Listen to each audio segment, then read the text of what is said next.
Hey guys, it's Alex here, and today I've got another After Effects tutorial for you. And today I'm going to be doing the second part of my element glass animation, or whatever you would like to call it. So in the previous episode we did the with the windows just breaking out, and now in this episode I want to show you how we can make all the pieces then come to form text like so. And I think it looks really nice, and you know, it's glass, it's reacting to the environment, which is great. So I do have my clip here just all scaled up, getting rid of the bars and all that, so we can find that clip, text clip, drag that into its new composition, and now we can duplicate this just like we did in the last one. This is going to be our environment layer, so we can add a fast blur to it like so. And basically in the last one, if you didn't see, I motion tracked it all and showed you how to do the thing with the grid, and basically it's going to be exactly the same process, but to save time I'm actually just going to copy the camera and that, and basically I'll just show you if we were to make a new solid and also a new null object. When we will add a grid onto our solid like so, make the null and this thing a 3D object, and if we rotated our grid by 90 degrees on the X, you can see basically, because I've done, oh that was the null, my bad, go R 90 degrees, so this is just going to make it flat. You can see I've already done this before, and I've just lined it, tried to make it look like it's on the plane of the floor. So yeah, so I went over it in the previous episode. So yeah, and now, because you can't actually fracture any text in Element, what you need to do is you need to get yourself a 3D program such as Cinema 4D, 3ds Max, whatever, and we can make some text when it load object, and we can just do Revoss, and because it's glass I'm going to make it quite thin, so only about 8. We can add some thinner caps, change this into the middle, and then we can also get some epic font such as Typograph Pro. So we have our basic text, very thin to make it look like glass. And from here I'm going to use a plugin called Throwsy, and now you will see that we've got to try and make lots of pieces because we need it to stretch around all of these windows. So I would recommend for a piece of text about 500, something very high pieces, and I would break all of those, and it depends on your clip. I mean, if you've got a lot of windows like I have and you need lots of pieces, because as you can see here there are lots of pieces, you're just going to have to trial and error really, just see how many you think you need and whatnot. So okay, but to save time, because it does take a long time to fracture, I'm actually just going to use the one I used last time. I mean, we can make a new solid, call this element. Okay, typing up element, dragging that onto our solid. Come on you go. And we can go scene setup. Actually, first of all, set up our environment, custom layers, texture maps, and we pick that layer we added the blur to for our environment, and then we just go custom layer there. Okay, and we can import, and this one here by final, so we import that in. As you can see, we've got our text straight away, and we then can just drag on a glass material. It's in the basic material, so now you can see you can hold Alt and then just rotate around. The environment will move as well, and you can see that's all reacting very nicely to it. We can click OK, and that will import it in for us, and you can see we have it there. So I'm just going to go to Group 1, Particle Replicator, Rotation.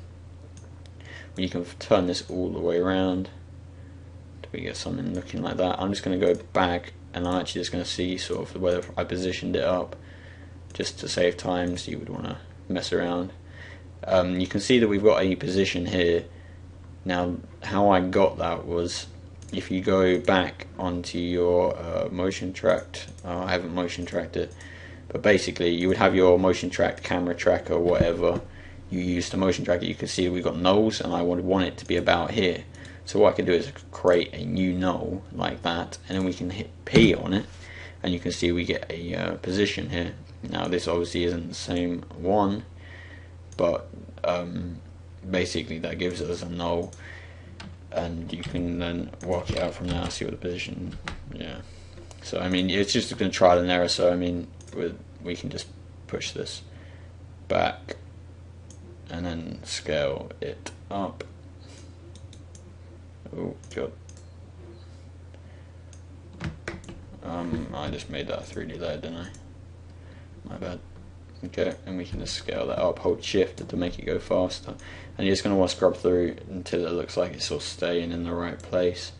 So I'm going to put that back to about 7,000, because if that's what I use, it's just going to be trial and error until it looks like it's sort of staying there.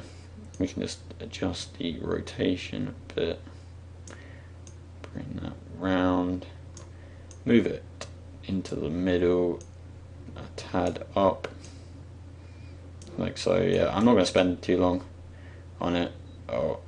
And so we have our text. Now that isn't staying, so I'm just going to look at what I used. Oh yeah, I forgot that I hold up, I've changed all the position like a nutter. I don't know where I got that. Oh, it's probably, oh yeah, no, because I moved it back. Oh, you stupid. Alright, yeah, no, that's why the number with the nulls was so much different. We just want to put that forward to about 3,500.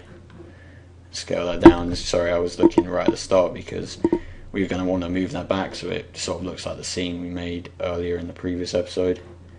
And now that should look like it's staying there a lot better. Yeah, good. Okay. Let's check again. Okay, 3,000.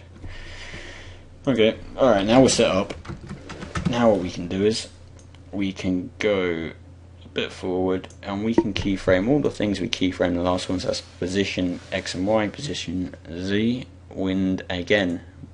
Make sure multi-object is enabled, because this is going to allow us to change all the individual pieces. Keyframe random rotation, and also the scatter.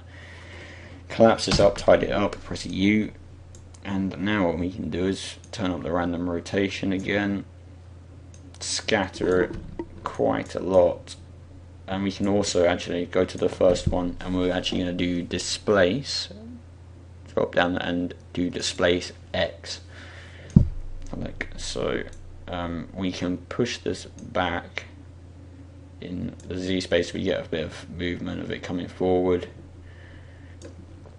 and now it's just a matter of, we're going to try and center this up first of all, and then what we can do is we can use, I'm just going to hit U again, come on, you get the keyframes, okay, good, and we can just displace it on the X so it stretches them all out.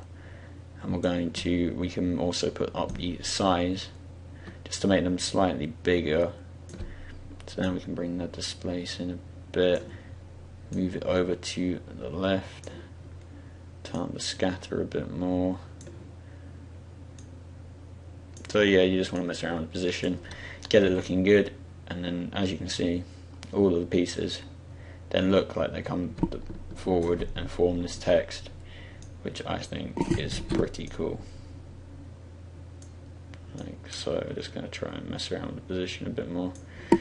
As you can see, that's basically how you do it, and then obviously you just duplicate your layer, mask it around. I showed you how to do that in the first episode. Mask out the bin here, or the container, whatever, and yeah, that is how you do it. So that is basically the end of this tutorial. Also, what you could do is, I forgot to mention this in the last episode, you could create maybe a new light. You can make a parallel light, just gonna give it some nice highlights. Can zoom out a bit, make it in the center, drag it up a bit like that, It's going to give it a nice highlight, and then also just to brighten everything up a bit, we can add a new light and make it an ambient light, and that again just going to brighten everything up a bit more and make it looking nice. And again, we can go keyframe assistant, ease these ones out because the animation is going out, so it's going to make it go slow at the start and speed up. And we can also go keyframe assistant and then ease these ones in because the animation is ending, so it's going to go slow and then just slowly ease into it, looking nice. And yeah, that's all motion tracked into the scene, and that is basically how I do it. Now, I don't want you just to sort of copy all of this. Basically how I see tutorials is you learn the techniques and then you apply it in your own way, so you adapt it to make your own way.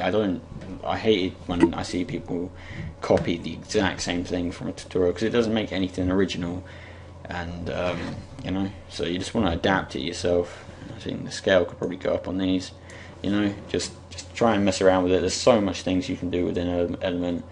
I absolutely love the thing, and the great thing is that all of that animating was done on, you know, that many keyframes and on one layer as well. I mean, I think that's pretty good. So yeah, that's the tutorial, guys. I hope you enjoyed.